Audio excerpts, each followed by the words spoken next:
అందరికీ నమస్కారం. ఇవాళ మన స్టూడియోలో ఐకాన్ ఆస్ట్రాలజర్ కట్టుపల్లి సురేష్ బాబు గారు ఉన్నారు. గురువుగారితో మాట్లాడదాం. గురుగారు నమస్కారం. జై శ్రీమన్నారాయణ. 2025 జనవరి మాసం తులారాశి వారికి మరి ఎలాంటి ఫలితాలు ఉండబోతున్నాయి, గ్రహస్థితి ఎలా ఉంది, ఎలాంటి రెమెడీస్ చేసుకుంటే బాగుంటుందంటారు? అందరికీ కూడా నూతన సంవత్సరం శుభాకాంక్షలు, హ్యాపీ న్యూ ఇయర్. అలానే సంక్రాంతి శుభాకాంక్షలు కూడా, మకర సంక్రాంతి శుభాకాంక్షలు. అందరికి కూడా ఈ సంవత్సరము కొన్ని ఏరియాల్లో పంటలు వర్షాకాలానికి పోయినా కూడా కొన్ని ఏరియాల్లో పంటలు అయితే చాలా బాగున్నాయి. మకర సంక్రాంతి తెలుగు రాష్ట్రాల్లో ఈ రోజు నుంచి అంటే మనకి భోగి నుంచే మొదలవుతుంది కాదు, ఒక 1 month ముందు నుంచే కూడా మొదలయ్యేటువంటి క్రియలు ఉన్నాయి. అలానే మనకి సంక్రాంతి పర్వదినం అంటే చాలామంది చాలా రకాలు చేసుకుంటూ ఉంటారు. తెలుగు రాష్ట్రాలు అయితే ఇంకా బాగా చేసుకుంటారు అనమాట. అందుకని మకర సంక్రాంతి శుభాకాంక్షలు. జనవరి మాసం అంటే గుర్తొచ్చేది సంక్రాంతి అనమాట, ఎందుకంటే ఉమ్మడి కుటుంబాలు అందరూ కలిసి ఉంటారు. అయితే మనకి ఇప్పుడు తులారాశి చూసుకున్నట్లయితే కనుక తులారాశి 2వ ఇంట్లో రవితో పాటు బుధుడు ఉన్నాడు. అలానే 5వ స్థానంలో శనితో పాటు శుక్రుడు ఉన్నాడు. ఈ రెండే ప్రత్యేకంగా చెప్పడానికి కారణం ఏంటంటే ఈ యొక్క తులారాశికి గొప్ప పరిస్థితిని చేకూరుస్తాయి అన్నమాట.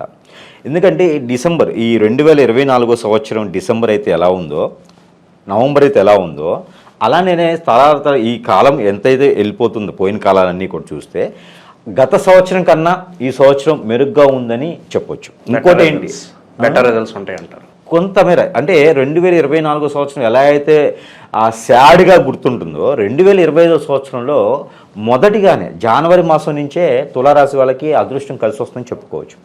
అలానే వీళ్ళకి యోగాలు కూడా బాగా కలిసి వస్తూ ఉన్నాయి.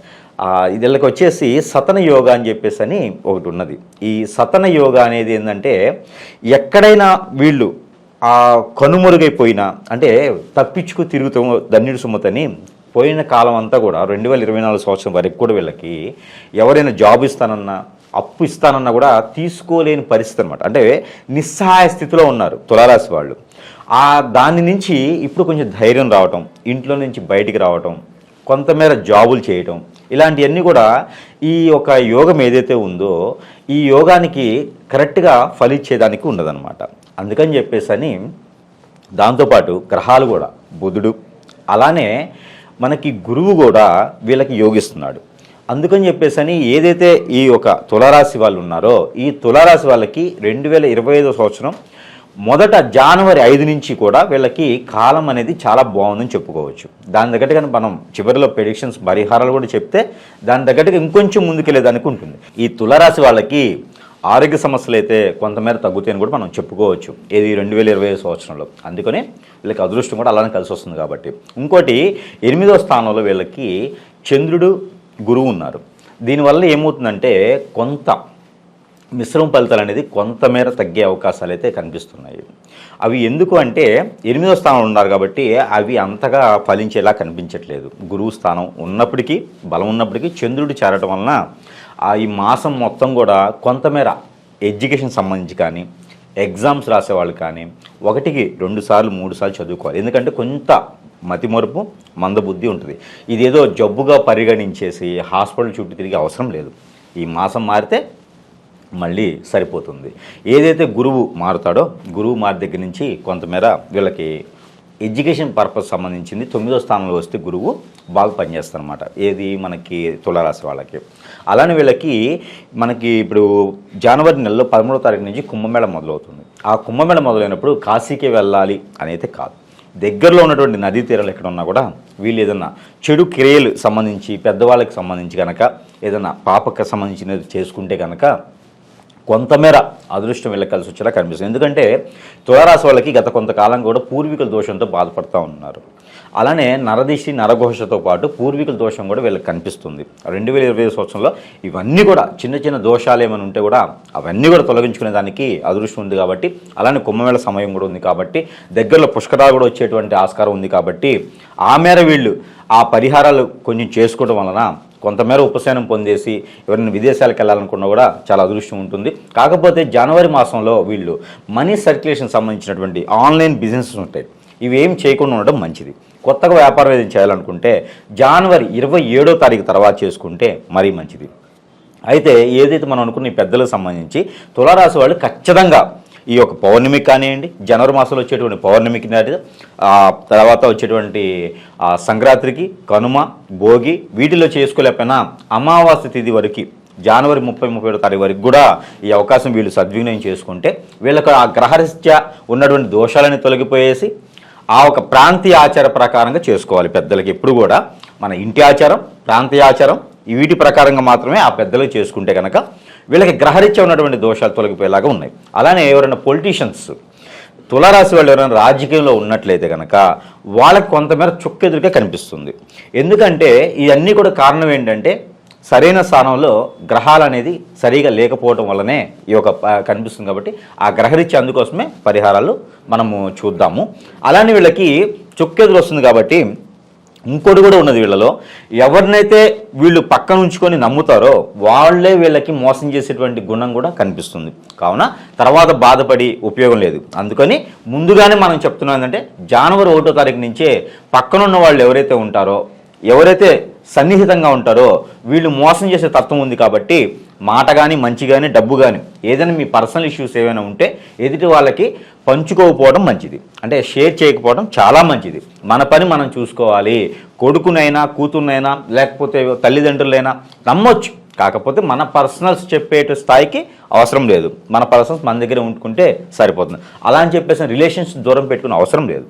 మీ చేసే పని ఏదైతే ఉందో అది మీరు సక్రమంగా చేసుకోండి చాలు. ఇంకొకరి మీద ఆధారపడితే మాత్రం ఖచ్చితంగా మోసపూరితమైనటువంటి పరిస్థితులు ఏర్పడేదాకా ఉంది. కాబట్టి ఆ మేర ప్రయత్నం చేసుకోవచ్చు. అలానే కోర్టు వ్యవహారాల్లో ఎవరైనా ఉంటే కనుక వాళ్ళకు కూడా కొంతమేర చుక్కెదురు ఉంది. అంటే జనవరి మాసం మొత్తం చుక్కెదురుగా ఉంటుంది కాబట్టి కోర్టు వ్యవహారాలు కూడా కొంతమేర ఆలోచించుకొని ఓన్గా ఏదైనా డెసిషన్ తీసుకొని చేస్తే కనుక మంచిది.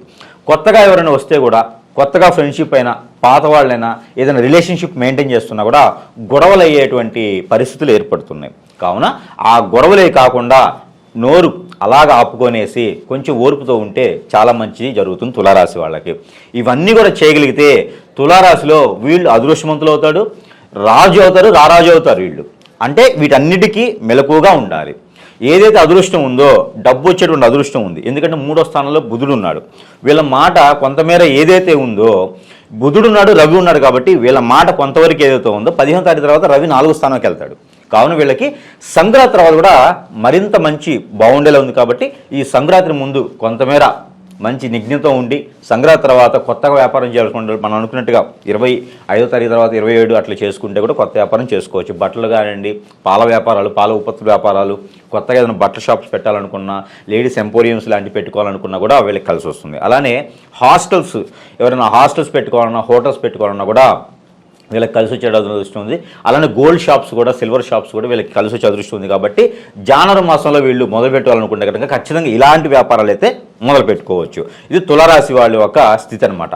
అయితే మనము వీళ్ళకి ఇంకా కొంచెం మంచి జరగాలనుకుంటే, ఇంకా కొంచెం ఎదగాలి మేము అనుకుంటే కనుక మనం చెప్పినటువంటి జాగ్రత్తలు తీసుకుంటూ అలానే మంచి పరిహారాలు చేసుకుంటే కొంతమేర అదృష్టం వస్తుంది. ఏదైతే మనం సంక్రాంతి రోజున, కనుమ రోజు, భోగి రోజు చేయాల్సినటువంటి పరిహారాలు అవి వాళ్ళ గ్రామ స్థాయిగా, వాళ్ళ పరిసర ప్రాంత స్థాయిగా, అలా వాళ్ళ ఇంటి ఆచార ప్రకారంగా చేసుకోవాలి.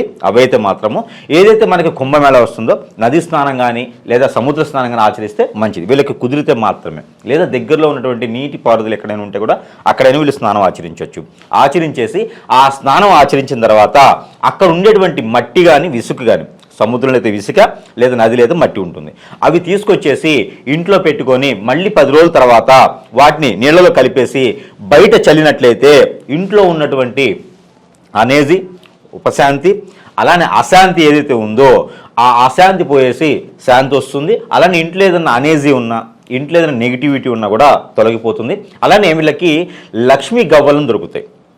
ఈ లక్ష్మీ గవ్వలు ఒక 5 తీసుకొని కనకదుర్గమ్మ అమ్మవారు కానీ, లక్ష్మీదేవి కానీ, అలానే వీళ్ళకి లలిత సహస్రనామం చదువుకుంటూ లలిత అమ్మవారి దగ్గర కానీ ఉంచినట్లయితే ఇంట్లోనే ఆ ప్రమిద ఉంచేసి లేదా ఆ ఫోటో ఉంచేసుకొని ఆవిడ దగ్గర కనుక ఇవి ఉంచినట్టయితే కుంకుమ పోసి ఒక ప్లేట్లో ఏదైనా రాగి కానీ, వెండి కానీ, పంచలోకాలతో ఉన్నటువంటి ప్లేట్ ఒకటి తీసుకొని దాంట్లో కుంకుమ, దాంట్లో గంధము, దాంట్లో పసుపు వేసేసి ఈ లక్ష్మీ గవ్వల్ని 5 ఉంచినట్లయితే, బోర్లా పెట్టేసి కనుక ఉంచినట్లయితే వీళ్ళింట్లో ఆ కుబేరుడు స్థానం ఏదైతే ఉందో ఆ కుబేరుడు వీళ్ళ ఇంటికి వచ్చేటువంటి అవకాశం ఉంది. కాబట్టి ఎందుకు ఇలా ప్రత్యేకం చెప్తున్నానంటే తులారాశి వాళ్ళకి ఖచ్చితంగా అదృష్టం వస్తుంది. కాబట్టి ఏదైతే జనవరి మాసంలో అది అదృష్టం మొత్తం వీళ్ళకి రావాలనుకుంటే మాత్రము ఖచ్చితంగా ఈ ఒక చిన్న పరిహారం చేసుకుంటే చాలా మంచిది. అదృష్టంతో పాటు ఈ మాసం వీళ్ళకి యోగాలు ఏమన్నా వరిస్తున్నాయి గురుగారు? వీళ్ళకి యోగాలు కూడా వరిస్తున్నాయి కాబట్టి అనంత యోగం, వీళ్ళకి ఏదైతే అనంత యోగం ఉందో అలానే అనంత యోగం అంటే అనంత ఆస్తులు, అనంత అంతస్తులు కూడా వీళ్ళు కరెక్ట్గా చేసుకుంటే వచ్చే అవకాశాలు ఉన్నాయి. ఎప్పటి నుంచో పూర్వీకుల ఆస్తులు కూడా వీళ్ళకి రావాల్సి వచ్చే ఉన్నాయి అన్నమాట. అవి కూడా ఏదన్నా సర్దుబాటు చేసి రావచ్చు. వీళ్ళ పూర్వీకుల ఆస్తులు అంటే తులారాశి వాళ్ళకి ఎలా ఉండేదంటే ప్రపంచం మొత్తం చుట్టాలు ఉంటారు, ఒక దగ్గర ఉండరు, విస్తీర్ణమై ఉంటారు అనమాట. రాష్ట్రాల్లోనూ దేశాల్లోనూ ఉంటారు. వీళ్ళు అందరూ ఏంటంటే అన్నీ ఎక్కడెక్కడ వదిలేస్తారు, రిలేషన్స్ వదిలేస్తారు, చుట్టాలను పక్కన పెట్టేస్తారు. ఎందుకంటే వీళ్ళ పరిస్థితి బాగాలేదని వీళ్ళే అనుకుంటారు. వాళ్ళందరికీ వీళ్ళు మారే ఉంటారు, కానీ వీళ్ళకి వీళ్ళు అనుకుంటారు. కాబట్టి ఇవన్నీ కూడా కలిసి వచ్చేందుకే మనం ఈ పరిహారాలు చెప్తా ఉన్నాం అనమాట.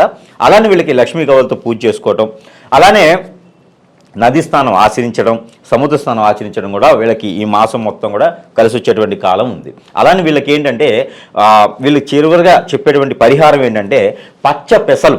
ఎందుకంటే 3వ స్థానంలో బుధుడు ఉన్నాడు కాబట్టి పచ్చ పెసలు, గోధుమలు ఈ రెండు కనుక తీసుకెళ్ళి వీళ్ళు స్నానానికి వెళ్ళేటప్పుడు లేదా స్నానం ఆచరించలేని పరిస్థితుల్లో ఉంటే కూడా దగ్గరలో ఏదైనా కాలువ కానీ నది కానీ పరివహించేటువంటి నీటి ఉంటే కనుక అక్కడ రెండు కూడా కిలోంబో తీసుకెళ్ళేసి వీళ్ళకి పూర్వీకుల నుంచి వచ్చేటువంటి దోషాలు, శాపాలు, అలానే వీళ్ళకి దగ్గరలో ఉన్నటువంటి ఏదైతే దోషాలు, గ్రహరీత్యా దోషాలు ఏమి ఉన్నాయో అవన్నీ కూడా తలుచుకుంటూ, లేదా అవన్నీ తెలియదు మీకున్నటువంటి ఏదైతే కావాలనుకుంటున్నారో మీరు మీ కోరికలు ఏమున్నాయో, మరీ కోరికలు అంటే సీఎం అవ్వాలని కాకుండా మీ జెన్యూన్ కోరికలు, జాబ్ కావాలి, విదేశాలకు వెళ్ళాలి, చదువుకోవాలి, లేక జాబ్లో సెటిల్ అవ్వాలి, పెళ్లి కావాలి, ఇలాంటి కోరికలు ఏవైతే ఉన్నాయో ఈ కోరికలన్నీ కూడా చెప్పుకొని ఆ ఒక రెండు కూడా ఆ పారేటువంటి నీటిలో వేసినట్లేసే అదే రోజు హనుమాన్ టెంపుల్లో దీపారాధన 2 వదిలేసి ఒక ప్రమిదిలో, మట్టి ప్రమిదిలో దీపారాధన చేసినట్టయితే ఆ ఒక పరిహారం వీళ్ళకి శుభదాయకంగా ఉంటుంది. అదే రోజున కర్పూరం ఉంటుంది, మనకి బిళ్ళ కర్పూరం దొరుకుతుంది. ఆ కర్పూరం తీసుకొని ఒక 5 బిళ్ళలు తీసుకొని కనుక వీళ్ళు తల చుట్టూ అంటే ఇలా క్లాక్ వైజ్గా, ఇలా ఈ టైప్లో క్లాక్ వైజ్గా 7 టైమ్స్ తిప్పుకొని ఆ ఒక బిళ్ళల్ని వీళ్ళు ఆ నేల మీద పెట్టి కాల్చినట్టయితే కనుక వీళ్ళకున్నటువంటి గ్రహరీత్యా దోషాలు, వీళ్ళకున్నటువంటి నరఘోష, నరదిష్టి కూడా తొలగిపోయేదానికి ఎక్కువ ఆస్కారం ఉంది. నరదిష్టి, నరఘోష కూడా వీళ్ళకి ఎటువంటి పని చేయకుండా, డబ్బు రాకుండా, అక్కడ చికపాక చేసేలాగా, అంత చిరాకు పరాకు ఉండేలాగా ఉంటుంది. కాబట్టి ఆ నరదిష్టి దోషం కూడా పోయేలా ఉంటుంది. కాబట్టి ఈ మేర చిన్న పరిహారాలు చేసుకుంటే సరిపోతుంది. ఏ రోజుని మీకు డౌట్ రావచ్చు, మంగళవారం, శుక్రవారం, ఆదివారం ఈ 3 దినాల్లో నెల మొత్తంలో ఎన్నిసార్లైనా చేసుకోవచ్చు. నరదిష్టికి, నరఘోషకి ఈ యొక్క పరిహారాలు ఎన్నిసార్లైనా సరే చేసుకోవచ్చు. అలానే మనకి ప్రతి మాసం ఇస్తున్నట్టుగానే ఈ మాసంలో కూడా మన గ్రహాల నుంచి తీసినటువంటిది ఏదైతే తులారాశి వాళ్ళకి కలిసి వస్తుంది అనుకుంటామో ఆ నెంబర్ని కూడా మనం ఇవ్వడం జరుగుతూ ఉంది. కాబట్టి ఆ నెంబర్ వచ్చేసి 454851 454851 ఈ నెంబర్ని వీళ్ళు 225 సార్లు కనుక జపం కానీ పారాయణం కానీ చేసుకోవచ్చు. దీని ద్వారా తులారాశి వాళ్ళకి అదృష్టం వస్తుందని చెప్పలేం, కానీ ఖచ్చితంగా పని అయితే అవుతుంది. కొంచెం పాజిటివిటీ అయితే వీళ్ళలో వచ్చేసి ఖచ్చితంగా పని మనం చేయాలి అనే తపన ఏర్పడుతుంది. డబ్బు సంపాదించుకొని నలుగురిలో మనం కూడా నిలబడాలి అనే ఒక ఆశ, కోరిక అన్నీ కూడా వీళ్ళకి వస్తాయి. ఏజ్తో సంబంధం లేదు, గ్రహాలతో సంబంధం లేదు, దశ అంతర్దశతో కూడా సంబంధం లేదు.